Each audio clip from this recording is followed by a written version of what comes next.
So are digital products just too saturated to sell in 2026? Honestly, it's the #1 question I hear from creators. I mean, we've all been there, right? You put in hours, days, maybe even weeks of effort to build something really beautiful. You finally launch it, you hit refresh on your screen about 50 times, and nothing. Just crickets. Zero sales. It's incredibly frustrating, and frankly, it's a huge fear for anyone stepping into the digital marketplace right now. You kind of start to feel like you've completely missed the boat. But here's the real secret sauce. Think about a generic daily planner compared to an Etsy shop launch planner for first-time sellers. That old way of just aiming for broad mass appeal, that is exactly why beginners fail. They're out there fighting thousands of identical listings. But the new way? That's your actual ticket to consistent sales. We call this micro-niching. All right, let's dive right into this. Welcome to this explainer on Shattering the Saturation Myth, the 2026 Digital Product Guide. Our goal today is simple. We want to equip you with the exact, tactical strategies, straight from the latest market data, to help you break into highly profitable digital product markets. And we're going to be specifically zeroing in on the massive US and Australian landscapes for 2026. Here is our game plan for today's explainer. First, we'll cover the saturated market myth. Second, redefining low competition. Third, 2026's hidden product gold mines. Fourth, validating your winning idea. And finally, we'll wrap up with the formula for success. Okay, part 1, the saturated market myth, and exactly why beginners struggle. You see, the core problem for most folks starting out on platforms like Etsy or Gumroad is this really deadly combination. High competition just completely swallows up your visibility. Because there's no real tangible difference between your generic planner and 1,000 others, you get forced into this brutal race to the bottom with price pressure. And ultimately, relying on these generic mass market products just leads to really slow or completely non-existent sales. Moving right along to section 2, let's redefine low competition. Because here is the true definition of low competition in today's market. It's unmet demand in a specific micro-niche where your product can stand out without fighting thousands of identical listings. So the absolutely crucial thing to remember here is that low competition does not mean no competition. Not at all. It simply means taking an existing idea and narrowing it way, way down until it solves an urgent, very specific need for a clearly defined audience. Planners aren't dead. Broad, generic planners? Yeah, those are dead.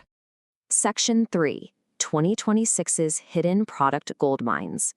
The data actually reveals 7 highly profitable categories poised for 2026. This includes micro reports that compile really niche resources, AI prompt packs that are tailored for specific professions, and niche Notion systems. Plus, there is massive untapped demand for hyper-specific planners, outcome-based mini-courses, boring operations templates, and audio products. And guess what? They all share one secret trait.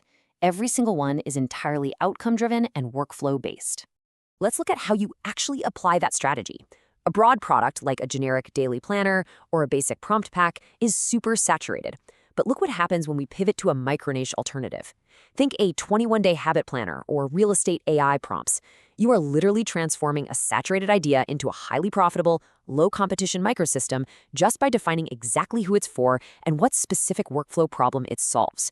Which brings us to this really fascinating insight from our source data. It notes that some of the highest performing digital products are not visually glamorous. They save time and reduce decision fatigue. Honestly, it turns out boring is absolutely beautiful when it pays the bills. Unsexy products like standard operating procedures for YouTubers or HR hiring templates for small agencies, they are incredibly profitable. Why? Because businesses prioritize efficiency and they will happily pay money to save time. All right, section 4, validating your winning idea. So before you build anything, here is your 5-step execution framework to pretty much guarantee sales. First, you've got to search the marketplaces directly to analyze the depth of the competition. Like, are the current products out there completely outdated? Next, identify positioning gaps to see if a specific audience is just being totally ignored. Then, dive into community forums to find actual painful complaints. And finally, cross-check everything you find with emerging trends. This framework makes absolutely sure you're testing live demand. To actually execute this, you want to use platforms like Etsy, Gumroad, and Amazon KDP as your live testing labs. But you want to know the real secret? Reddit and Facebook groups. These communities are absolute gold mines because people will literally just hand you their unsolved problems. You take those complaints, cross-check them on Google Trends to make sure there's longevity, and boom, you're looking for repeated, painful workflow gaps rather than just guessing what might look pretty on a screen. And finally, Section 5, the formula for success. Before we give you the winning formula, we really have to recognize why people fail in the first place. The most common pitfalls: going way too broad, completely ignoring the validation steps we literally just talked about, copying without differentiating yourself, and over-designing. Because remember, a pretty aesthetic does not automatically equal a profitable product.